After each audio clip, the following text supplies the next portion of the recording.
This is our 10th class math. First unit is the commercial math and arithmetic. इस unit में जो हमारे daily life में use होने वाले जो बैंकिंग, शेयर मार्केट और टैक्सेस के रूप में जो मैथ यूज होता है उसको हम इस कमर्शियल मैथमेटिक्स एंड अरिथमेटिक में पढ़ेंगे। सेकंड यूनिट जो आपका है अलजेब्रा का है। अलजेब्रा जो आपके सिलेबस का सबसे बड़ा यूनिट है, क्योंकि यहाँ पे आपको लीनियर इनइक्वालिटी के साथ quadratic equation, polynomial equation, progression के दो टाइप जैसे अर्थमेटिक और ज्योमेट्रिक है, दोनों प्रोग्रेशन को आपको स्टडी करना पड़ेगा यहाँ पे। साथ ही जो है पॉलिनोमियल इक्वेशन के साथ साथ जो थ्योरम है जैसे रिमाइंडर थ्योरम भी जो है यहाँ पे हम स्टडी करेंगे इस यूनिट में अलजेब्रा में। थर्ड यूनिट जो है आपका है कोऑर्डिनेट ज्योमेट्री। इस यूनिट में हम पॉइंट से रिलेटेड जो ज्योमेट्री है जैसे सेक्शन फॉर्मूला हो गया, डिस्टेंस फॉर्मूला या अदर भी टाइप के जो फॉर्मूला होते हैं उसको हम इस यूनिट में जो है स्टडी करेंगे। फोर्थ यूनिट जो आपका होता है ज्योमेट्री। ज्योमेट्री में ज्योमेट्रिकल फिगर से रिलेटेड जो थ्योरम है उसके बारे में स्टडी करेंगे, साथ में उस पर बेस्ड जो है प्रॉब्लम करेंगे। आर के बंसल का जो A to Z एक्सरसाइज है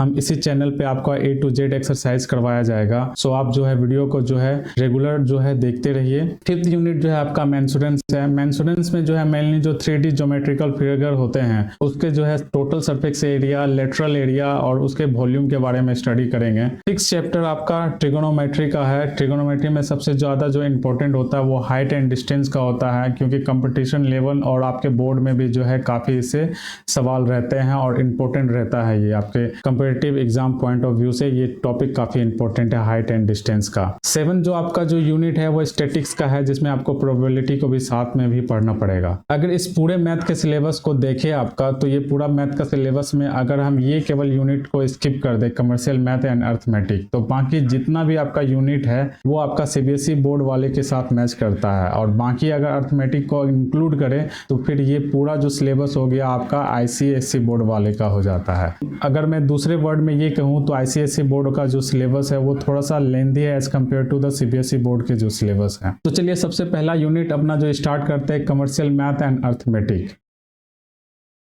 कमर्शियल मैथ में जो है हमें 3 टॉपिक को, 3 चैप्टर को स्टडी करना होगा।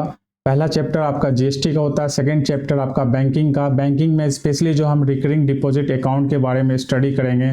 थर्ड जो आपका चैप्टर है वो शेयर एंड डिविडेंड है। जीएसटी अपना जो है सबसे पहला यूनिट होता है। जीएसटी के बारे में आपने काफी बार सुना होगा कि जीएसटी जो है एक टैक्सेस होता है, बट जीएसटी को स्टडी करने से पहले जो है हम अपने जो ऑल टैक्सेस सिस्टम है उसके बारे में जो है स्टडी कर लेते हैं, या थोड़ा एक क्विक ब्रीफ ले लेते हैं, जिससे कि हमें एक प्रॉपर अंडरस्टैंडिंग मिल सके कि गुड एंड सर्विस टैक्सेस के बारे में। कि इस डेट से पहले जो है हमारा जो टैक्सेस सिस्टम है वो पूरी तरह से जो है मॉडिफाई किया गया, चेंजेस किया गया। टैक्सेस क्या होता है सबसे पहले समझ लेते हैं। टैक्सेस जो होता है मेन सोर्स ऑफ इनकम होता है किसी भी गवर्नमेंट का, किसी भी कंट्री के गवर्नमेंट का। इसी सोर्स ऑफ इनकम से जो है गवर्नमेंट जो है जितनी भी पब्लिक फैसिलिटीज है उसको प्रोवाइड करवाती है। 2 तरह के टैक्सेस हमारे कंट्री में जो रनिंग में है, वो पहला टैक्सेस आपका होता है डायरेक्ट टैक्सेस। जैसे इसके नाम से ही पता चल रहा है कि डायरेक्ट टैक्सेस जो डायरेक्टली जो है आप लोगों के द्वारा जो है गवर्नमेंट को मिलता है, उस टैक्सेस को डायरेक्ट टैक्सेस कहते हैं।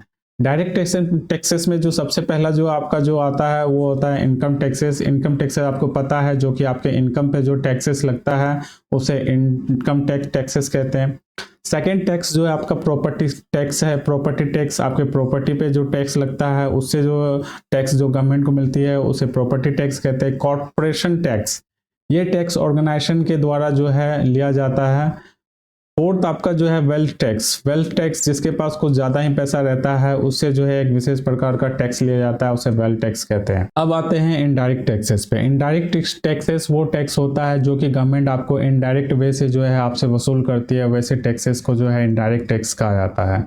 कभी गवर्नमेंट आपको कस्टम टैक्स के नाम पे excise tax, sale tax, service tax, value added tax के नाम से जो है आपसे जो टैक्सेस लेती है उस वो सारे इनडायरेक्ट टैक्सेस के रूप में आता था। अब इनडायरेक्ट टैक्स का जो सबसे बड़ा डिमेरिट वो था कि यहाँ पे कॉम्प्लेक्सिटी ज्यादा था। जो टैक्सेस थे वो टैक्सेस को समझ नहीं पाते थे आम आदमी की कौन सा टैक्सेस उनसे जो है गवर्नमेंट के द्वारा लिया जाता है। तो और जो अमाउंट ऑफ टैक्सेस था वो ज्यादा था as a compare to GST. तो इसी के कारण से जो है एक न्यू टैक्स रिजिम को जो है एडॉप्ट किया गया, जिसका स्लोगन था one tax one nation one tax के आधार पर जो है जीएसटी को इम्प्लीमेंट किया गया था, जिसमें गुड एंड सर्विसेज को, क्योंकि जीएसटी का जो फुल फॉर्म होता है आपका गुड एंड सर्विस टैक्सेस होता है, गुड एंड सर्विस टैक्सेस होता है, ठीक है।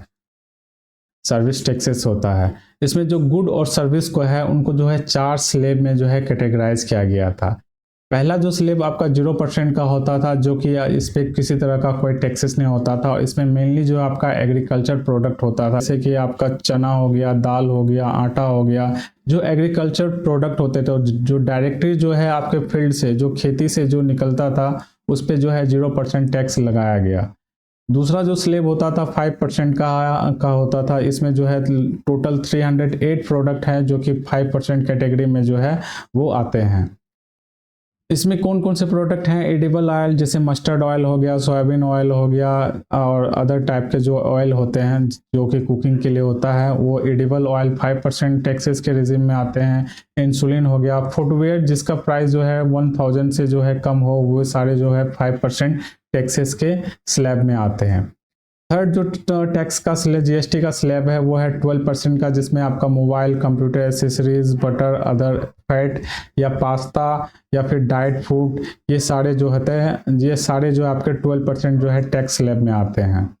18% का जो स्लैब है उसमें जो है विनेगर हो गया, मार्बल्स हो गया, पेंट हो गया, पॉलीवुड हो गया, ये सारे जो है 80% जो है टैक्सेस है। इसमें टोटल जो है आपके 1200 से भी जो है ज़्यादा प्रोडक्ट। और लास्ट जो आपका टैक्सेस स्लैब है वो है 28% का, जो लग्जरी आइटम पे जो है इम्पोज किया गया, जिसमें आपका सीमेंट हो गया, च्युइंगम जो आप जो खाते हो वो च्युइंगम पे भी 28% का टैक्स लगता है। एसेस या टोबैको हो गया, या ब्रांडेड क्लोथिंग हो गया, या मोटरसाइकिल हो गया, या फिर 4 व्हीलर हो गया, ये सारे पे जो है 28% का जो है टैक्स लगता है। तो ये हो गया आपका जीएसटी, किस किस प्रोडक्ट पे जो है कितना कितना रेट को जो है डिटरमाइन किया गया है, वो है जीएसटी स्लैब, वो सारे जीएसटी स्लैब में आते हैं। अब जानते हैं कि जीएसटी कितने प्रकार के होते हैं और कैसे जो है गवर्नमेंट जो है इस टैक्सेस को अपने पास लेती है, या कैसे जो है इस टैक्सेस को आम आदमी पे इम्पोज करती है। जनरली जो होते हैं टोटल जो है 4 टाइप के जो जीएसटी होते हैं, 4 टाइप ऑफ जीएसटी होता है। पहला जो होता है आपका एसजीएसटी होता है। एसजीएसटी जो है स्टेट गवर्नमेंट को जो है, स्टेट गवर्नमेंट के द्वारा जो है जो टैक्सेस लेती है वो एसजीएसटी में आते हैं। यहाँ एस का मतलब जो होता है स्टेट, ठीक है, और जीएसटी का मतलब तो आप जानते हो good and service taxes. SGST जो है वो इंट्रा स्टेट, किसी भी गुड्स एंड सर्विस का जो है इंट्रा स्टेट मूवमेंट होता है या परचेज या सेल होता है, उस तरह के जो टैक्सेस हैं वो एसजीएसटी के जो है अंतर्गत आते हैं। सेकेंड जो आपके यहाँ पे एक जो वर्ड है इंट्रा स्टेट, इसका मतलब होता है विद इन द स्टेट। किसी भी अगर मान लो प्रोडक्ट है जैसे गुड एंड सर्विसेज है, उसका अगर परचेज और सेल जो है उसी स्टेट में हो रहा है जिस स्टेट में उसका जो है मैन्युफैक्चरिंग हुआ है, या फिर कोई अदर सेलर उसको परचेज किया है और इसी स्टेट में जो है इसको सोल्ड आउट करता है, तो उस तरफ के जो टैक्सेस हैं वो एसजीएसटी के जो है अंतर्गत आते हैं। सेकेंड जो आपका स्लैब है यूजीएसटी का है। एसजीएसटी और यूजीएसटी में ज़्यादा डिफरेंट नहीं है। यहाँ पे एस का जो मतलब होता है वो स्टेट होता है, और यू का मतलब जो होता है यूनियन टेरिटरी। आपको पता होगा कि हमारे यहाँ जो कंट्री इंडिया है, इंडिया में टोटल 28 स्टेट हैं और 8 जो है यूटी है। दोनों एक क्या है, यूनियन ऑफ स्टेट से मिलकर के जो है अपना कंट्री इंडिया बना है।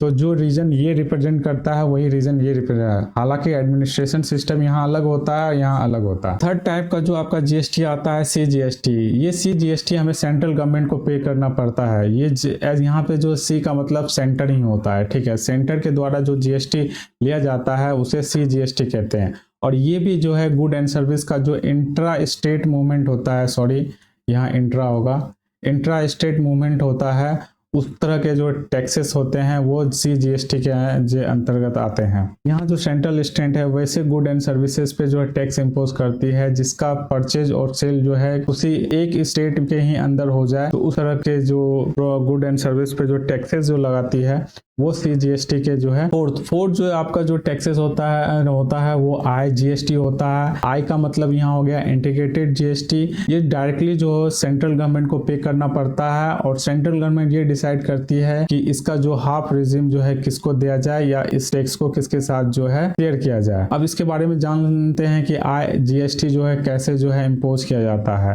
किसी भी गुड एंड सर्विस का जब इंटर स्टेट मूवमेंट होता है, इंटर स्टेट का मतलब हो गया कि वन स्टेट से अदर स्टेट में किसी भी गुड एंड सर्विस का जो है मूवमेंट होता है, उसके सेल और परचेजेस पे जो टैक्सेस इम्पोज किए जाते हैं वो आय जीएसटी के अंतर्गत आता है। और ये टैक्सेस जो है डायरेक्ट सेंट्रल गवर्नमेंट के पास चली जाती है और सेंट्रल गवर्नमेंट ये डिसाइड करती है कि कोई भी गुड एंड सर्विस किसी अन्य स्टेट में जो है वहाँ परचेज किया गया, सेल किया गया है, वो सेंट्रल गवर्नमेंट उसके साथ जो है इस टैक्सेस को अपने शेयर करती है। आगे के एग्जाम्पल में जो है इस चीज के बारे में हम लोग एक डिटेल से जो समझेंगे कि एसजीएसटी, सीजीएसटी और आईजीएसटी कैसे कैसे जो है किसी गुड एंड सर्विस पे जो है इम्पोज किया जाता है। अब प्रॉब्लम को सॉल्व करने से पहले जो है 2 पॉइंट को आप नोट डाउन करके रख लो। पहला पॉइंट क्या है, जीएसटी जो है, जीएसटी का जो कॉन्सेप्ट है जो हम लोग प्रॉब्लम सॉल्व करेंगे वो टोटली जो आपका जो है परसेंटेज पे बेस्ड है। अगर आपके पास परसेंटेज में जो है प्रॉब्लम को सॉल्व करने का स्किल है तो जीएसटी को जो है आप आराम से डील कर लोगे। सेकेंड क्या पॉइंट क्या है आपका, जीएसटी जब भी एप्लीकेबल होता है तो गुड एंड सर्विस का जो सेलिंग प्राइस है उस पे जो इम्पेज होता है। आपने जो है परसेंटेज या प्रॉफिट लॉस में आपने पढ़ा होगा कि किसी भी प्रोडक्ट का या किसी भी गुड एंड सर्विसेज का जो है का 2 प्राइस होता है। वो प्राइसेस जिस पे जो गुड एंड सर्विस पे जो है प्रिंट किया हुआ रहता है उसे मार्क प्राइस कहते हैं। और दूसरा प्राइस होता है जब कोई भी शॉपकीपर या फिर होलसेलर या रिटेलर आपको कुछ डिस्काउंट के साथ जो है वो आपको प्रोडक्ट या जो है थिंग्स आपको जो है सेल करती है, तो उस प्राइस जो जिस प्राइस पे आप सेलर से, रिटेलर से या होलसेलर से सामान परचेज करते हो वो जो होता है सेलिंग प्राइस होता है। और जीएसटी जो है टैक्स जो है सेलिंग प्राइस पे ही इम्पोज किया जाता है। तो ये 2 पॉइंट जो है आपके प्रॉब्लम को सॉल्व करने के लिए जो है काफी ज्यादा हेल्पफुल होगा, तो आप इसे प्लीज नोट डाउन कर लो। ठीक है, ये 2 पॉइंट। अब चलिए ये समझते हैं कि जीएसटी कैसे इम्पोज किया जाता है। हम यहाँ पे 2 केस लेते हैं। ठीक है, यहाँ पे हम लोग जो 2 केस लेते हैं, एक केस फर्स्ट हो गया और दूसरा हो गया case second. Let us suppose कि आप जो है एक जेजे शॉप है, जेजे कोई शॉप है, वहां से आप एक मोबाइल परचेज करते हो जिसका कॉस्ट है 10,000 रुपीज। तो जेजे का जो शॉप है वो दिल्ली में है, मान लेते हैं दिल्ली में है, दिल्ली में शॉप है और ये दिल्ली से जो है मोबाइल को परचेज करना, ये दिल्ली से जो है मोबाइल को जो है वो सेल कर रहा है। और ये जो मोबाइल का जो कोई आदमी परचेज करेगा वो भी दिल्ली से है। तो यहाँ जो आपका गुड्स का जो ट्रांसफ़र हुआ, तो गुड का ट्रांसफ़र तो हुआ नहीं क्योंकि जो गुड्स है वो तो दिल्ली में ही है और इसे जो परचेज करने वाले पर्सन है वो भी तो दिल्ली की ओर जा रहे हैं, इसी के शॉप पे विजिट कर रहे हैं, उसके बाद परचेज कर रहे हैं। तो यहाँ पे जो गुड्स का जो मूवमेंट हुआ वो मूवमेंट हुआ इंट्रा स्टेट। जैसा कि मैं आपको बता चुका हूँ कि movement of good and service within the state, intra state movement हुआ, intra state movement, intra state movement हुआ। तो यहाँ पे जो इंट्रा स्टेट मूवमेंट हुआ तो यहाँ पे जो जीएसटी हमारा जो अप्लाई होगा, मान लो क्या कि मान क्यों लेते हैं, क्योंकि मोबाइल है तो मोबाइल जो गुड्स है वो 12% जो है जीएसटी स्लैब में जो है आता है। तो यहाँ पे जो है आपका 2 तरह का जीएसटी लगता है। एक जीएसटी जो है हमें स्टेट गवर्नमेंट को पे करना है जो कि एसजीएसटी होता है। दूसरा जो आपको जीएसटी पे करना होगा यानी टैक्सेस पे करना होगा वो होता है सेंट्रल गवर्नमेंट को, जो कि सीजीएसटी के फॉर्म में होता है। तो आप कहोगे कि 12% ठीक है मोबाइल पे जो है जीएसटी ले रहा है गवर्नमेंट, यानी जीएसटी का 12% स्टेट गवर्नमेंट को भी दूं और 12% जो है सेंट्रल गवर्नमेंट को भी दूं। जी नहीं, ऐसा नहीं है, ये कंफ्यूजन आपके साथ नहीं है।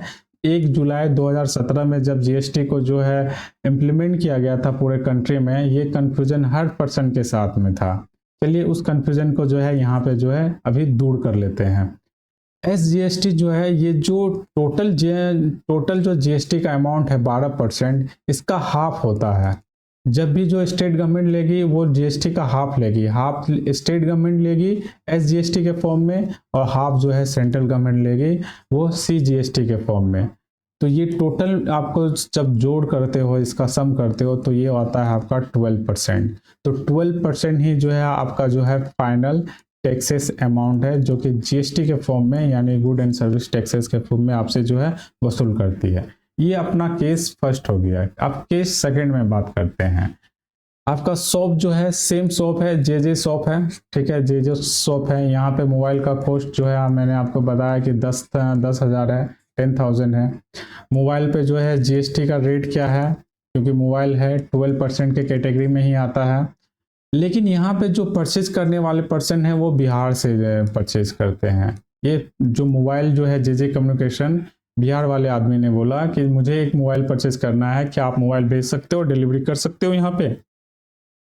तो जे शॉप ने बोला कि मुझे तो पे नहीं करना है, टैक्सेस तो आप ही को पे करना है, ठीक है, मोबाइल आपके घर पे जो है डिलीवरी कर देता हूँ। जैसे ये मोबाइल इसके घर पे डिलीवर हुआ तो मोबाइल का क्या हुआ, गुड्स है, मोबाइल क्या है, एक गुड्स है। गुड्स का जो है इंटर स्टेट मूवमेंट हुआ, यानी एक स्टेट से दूसरे स्टेट में मूवमेंट हुआ। आप उसमें से कोई बोलेंगे सर यूजीएसटी कहाँ लगा, यूजीएसटी कहाँ लगा। तो यूजीएसटी और एसजीएसटी में आपको पहले भी बता चुका हूँ कि दोनों को जो होता है एक ही होता है। आप जैसे इसी केस में आप मान के चलो, ये जो जे शॉप कहाँ है, दिल्ली क्या है कि यूटी है, यूनियन टेरिटरी है। तो यहाँ यूटी से यानी यूनियन टेरिटरी से एक स्टेट की ओर मूवमेंट कर रहा है। तो यानी यहाँ पे क्या होता है, इंटर स्टेट मूवमेंट हो रहा है गुड्स का। तो यहाँ पे जो हमारा जो जीएसटी लगेगा वो आईजीएसटी के फॉर्म में लगेगा, जो कि टोटल 12% के ही बराबर होगा, क्योंकि यहाँ पे किसी के साथ कोई शेयर जो नहीं किया गया है। और शेयर कौन करेगा, ये कौन डिटरमाइन करेगा कि नहीं इसका जो 12% का हाफ जो है सेंट्रल गवर्नमेंट को मिले। ये 12% जो है डायरेक्ट सेंट्रल गवर्नमेंट को पे हो जाती है, और जो सेंट्रल गवर्नमेंट है वो डिसाइड करती है कि जो गुड्स का जो है फाइनल जो है सेलिंग हुआ कहाँ है, वो डेस्टिनेशन क्या है। तो फाइनली जिस स्टेट में उसका डेस्टिनेशन होता है उसी स्टेट को जो है ये 12% का जो हाफ जो अमाउंट है वो शेयर कर देती है। तो वो तो बात का मैकेनिक्स है ना, लेकिन सबसे पहले तो आपको 12% जो है आपका आईजीएसटी के फॉर्म में तो कट गया, ठीक है। अब गवर्नमेंट अंदर क्या करे, किसको दे किसको नहीं दे या खुद खा जाए, वो क्या पता है, ठीक है। लेकिन आईजीएसटी का टोटल 12% का 12% हुआ, क्यों, क्योंकि यहाँ पे जो है इंट्रा स्टेट मूवमेंट हुआ गुड्स का। समझ में आ गया। तो मुझे ऐसा लगता है कि केस 1 केस 2 से आपको एसजीएसटी, सीजीएसटी और आईजीएसटी ये तीनों जो है कहाँ और कैसे लगता है, किस तरह के गुड्स और सर्विसेज पे और किस तरह से जो है उसके मूवमेंट पे लगता है, ये सारा आपको जो है एक आइडिया हो गया होगा। आगे जो है प्रॉब्लम जब सॉल्व करेंगे, आपको मैं बार बार बता रहा हूँ कि जो प्रॉब्लम सॉल्व करेंगे वो आर.के. बंसल का ही एक्सरसाइज जो है उसी को A to Z करेंगे। और कमर्शियल मैथमेटिक्स का जो पहला एक्सरसाइज आर.के. बंसल के बुक का है, चलिए अब उसको स्टार्ट करते हैं, जिससे आपका जो ये जीएसटी का टोटल जो कॉन्सेप्ट अभी जब तक जो हम लोग स्टडी किए हैं वो सारा का जो है अभी क्लियर हो जाएगा।